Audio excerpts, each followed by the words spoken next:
Nestle కంపెనీకి అంతర్జాతీయంగా $100 కోట్ల పైగా రిటైల్ అమ్మకాలున్నాయి. తక్కువ మధ్యతరగతి ఆదాయం గల దేశాల్లోనే ఈ విక్రయాలు ఎక్కువగా ఉన్నాయి. వీటిలో కేవలం బ్రెజిల్, భారత్లోనే 40% అమ్మకాలు జరుగుతున్నాయి. అయితే నెస్లే అమ్ముతున్న ఈ పదార్థాలు పిల్లల్లో తీవ్రమైన అనారోగ్యానికి కారణమవుతున్నాయని వైద్యులు హెచ్చరిస్తున్నారు. ఇందుకీ అవి ఎలాంటి ప్రభావం చూపుతాయి? డాక్టర్లు చెబుతున్నదేంటి?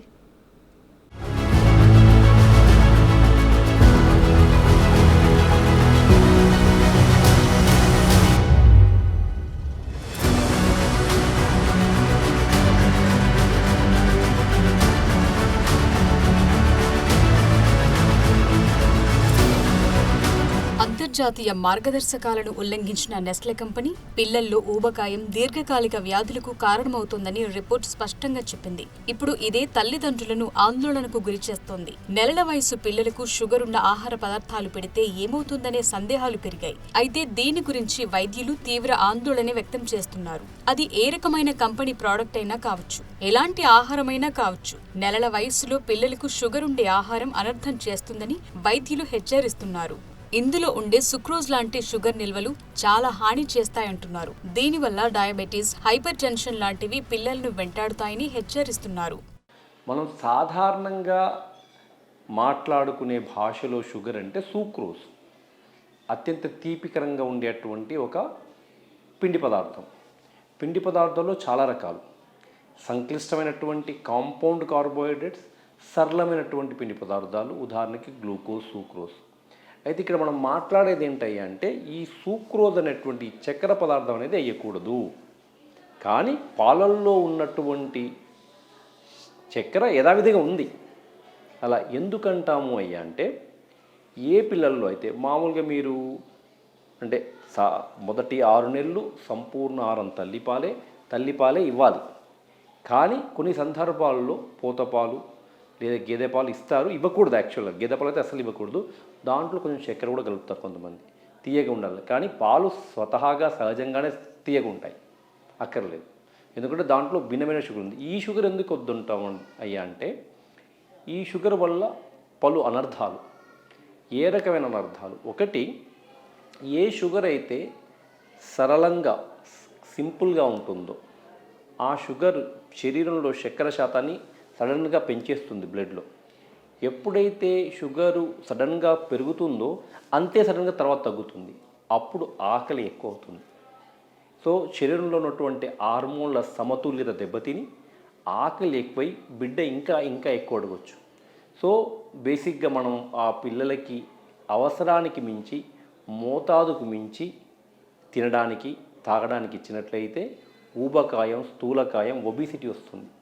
మొదటి 6 నెలల్లో తల్లిపాలే మేలంటున్నారు చిన్నపిల్లల న్యూట్రిషియన్లు. చిన్నప్పటి నుంచే షుగర్ లెవెల్స్ చేరటం అస్సలు మంచిది కాదంటున్నారు. దీనివల్ల కెమికల్ చేంజెస్ ఏర్పడతాయంటున్నారు. ఇన్సులిన్ లెవెల్స్ పెరిగి చాలా అనారోగ్య సమస్యలు ఏర్పడతాయని హెచ్చరిస్తున్నారు చిన్నపిల్లల న్యూట్రిషియన్లు. చిన్నపిల్లలకు గ్రోత్ కు ఇబ్బంది ఏర్పడుతుందంటున్నారు. చివరికి లెర్నింగ్, మెమరీకి ఆటంకం ఏర్పడుతుందని, దీనివల్ల వారి అకాడమిక్ కు ఇబ్బంది ఏర్పడుతుందని హెచ్చరిస్తున్నారు. ఎక్స్క్లూజివ్ బ్రెస్ట్ ఫీడింగ్ తర్వాత కాంప్లిమెంటరీ ఫీడింగ్ అని స్టార్ట్ చేయొచ్చు. కాంప్లిమెంటరీ ఫీడింగ్ అంటే soft semi solid foods 6 months తర్వాత స్టార్ట్ చేయొచ్చు పిల్లలకు. Like mashed fruits, mashed vegetables, soft tenderized meat, so soups, ఇలాంటివి మిల్క్తో పాటు అంటే తల్లిపాలతో పాటు ఇవి 6 months తర్వాత మెల్లిగా స్టార్ట్ చేయొచ్చు. బట్ ఫస్ట్ 6 months మాత్రం ఎక్స్క్లూజివ్ బ్రెస్ట్ ఫీడింగ్ అనేదే ఉండాలి.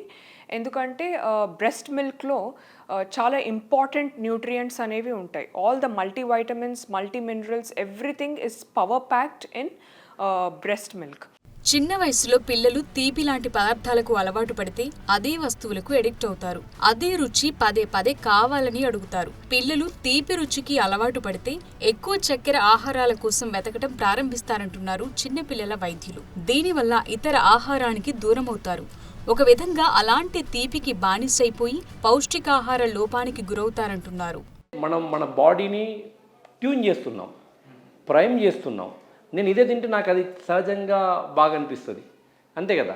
రోజు ఉదయం మనం ఒకదానికి అలవాటు పడితే అది చేయడానికి ఆస్కారం ఎక్కువ. అలాగే బాడీ కూడా ట్యూన్ అయిపోతుంది.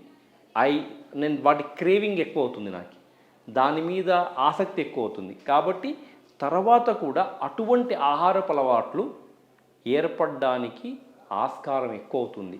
ఉదాహరణకి ఏ పిల్లలకైతే 6 నెలల నుంచి సంవత్సరం లోపు వెజిటేబుల్స్, కూరగాయలు, పండ్లు అంటే వాళ్ళకు అనుగుణంగా ఇవ్వాల్సినవి ఇచ్చారో ఆ పిల్లలు తర్వాత కాలంలో తక్కువ భోజనం తినలో తక్కువ ఇబ్బంది కలిగేస్తారు. లెస్ ఫస్సీగా ఉంటారు. నాకు ఇదే కావాలి, ఇది వద్దు, ఇది తినను అనేటువంటి చెయ్యరు. అందుకే ఇదంతా బాడీని ఒక రకంగా తయారు చేయడం. ఆ తయారు చేసే క్రమంలో సరైనటువంటి భోజనంలో సరైనటువంటి పోషకులు ఉన్నటువంటి ఆహార పదార్థాలు ఇవ్వడం చాలా ముఖ్యం. అందులో భాగంగానే మేము షుగరు ఇవ్వకూడదు అని చెప్తాం. బాల్యం నుంచే షుగర్ శాతం పెరగటం వల్ల, దానికి అలవాటు పడటం వల్ల అనేక రోగాలతో పాటు ఊబకాయం అతిపెద్ద సమస్యగా వెంటాడుతుందంటున్నారు పీడియాట్రిక్ న్యూట్రిషన్లు. తల్లిపాలకు మించిన ఆహారం, ఇంటిలో లభించే పదార్థాలతో పిల్లలకు అందించే ఆహారం కంటే బలమైన, పౌష్టికమైన ఆహారం మరొకటి లేదని గుర్తించాల్సిన అవసరం ఉందంటున్నారు. అయితే షుగర్ శాతం ఉన్న పదార్థాలకు దూరంగా ఉండాలంటున్నారు. అయితే ప్రతి ప్రోడక్ట్ పైన ఉన్న వివరాలను క్షుణ్ణంగా పరిశీలించి కొనుగోలు చేయాలని సూచిస్తున్నారు. As a nutritionist, what I'm telling is, ఇప్పుడు మిల్క్లో instead of adding Bonvita or any other sugary powder, you can add something nutritious. For example, you can give your children something like a dry fruit milkshake. Dry fruits ni powder form laga chesi, you can mix it in milk and make it more interesting, and it is highly nutritious and healthy for children. Or you can add something like a ragi powder with a drizzle of honey and give it like a ragi milkshake. Ragi is very rich in calcium. So ఇలా healthy and nutritious components మీరు మిల్క్లో కానీ డ్రింక్స్లో కానీ include చేసినట్టయితే that will help in the growth and development phase of the child. మార్కెట్లో ఉన్న ఉత్పత్తులు, వాటి ప్రచార ప్రభావాలకు లోను కాకుండా తల్లిదండ్రులు అప్రమత్తంగా ఉండాల్సిన అవసరం ఉందంటున్నారు చిన్నపిల్లల వైద్యులు ఎప్పుడూ రెడీమేడ్గా ఉండే ఉత్పత్తులను ప్రత్యేకంగా చిన్నపిల్లలకు సూచించారని, తల్లిదండ్రులు కూడా వైద్యుల సూచనలను పాటించాల్సిన అవసరం ఉందంటున్నారు. అయితే ఈ ఆకర్షణీయమైనటువంటి ప్రకటనలు చూసినప్పుడు సహజంగానే తల్లిదండ్రులు వాటి గురించి అరే మన బిడ్డకి మనం చేయాల్సింది చేయలేకపోతున్నామేమో, అరే కొంచెం డబ్బులైనా పర్వాలేదు, ఇంకొక అవగాహన మనకేంటంటే తప్పుడు అవగాహన ఏమిటంటే ఖర్చు పెడితే డబ్బు ఎక్కువైతే అది మంచిది. అంటే రెడీమేడ్ ఫుడ్ ఉంటుంది కదా, అది ఎట్టి పరిస్థితుల్లో ఇవ్వకపోవడం మంచిది. ఎందుకంటే చాలా ప్రిజర్వేటివ్స్ ఎక్కువ ఉంటాయి, దాంట్లో షుగర్స్ కూడా ఎక్కువ ఉంటాయి. అయితే ఇది ఇదంటే ఎలా అంటే ఏదైనా కూడా అంటే మనం ఆరోగ్యకరమైన విధి విధానంలో మనము, మన పిల్లలు, మన భావితరాలు బతకాలంటే ఆ ఎడ్యుకేషను మన పాఠశాల విద్య నుంచి మొదలు కావాలి. ఇక ఇప్పటికైనా సెరిలాక్ లాంటి ఉత్పత్తుల్లో పెరుగుతున్న షుగర్ శాతాన్ని తగ్గించే చర్యలకు అధికారులు ముందుకు రావాలని పిల్లల వైద్యులతో పాటు తల్లిదండ్రులు డిమాండ్ చేస్తున్నారు. అలాగే నెస్లే లాంటి కంపెనీలు విచ్చలవిడిగా అమ్మకాలు జరపకుండా చూడాల్సిన బాధ్యతను ప్రభుత్వం సీరియస్ గా తీసుకోవాలి. ఇక ఇప్పటికే కొనసాగుతున్న అమ్మకాలను నియంత్రించి సరిచేయాల్సిన అవసరం కూడా అత్యవసరంగా కనిపిస్తోంది.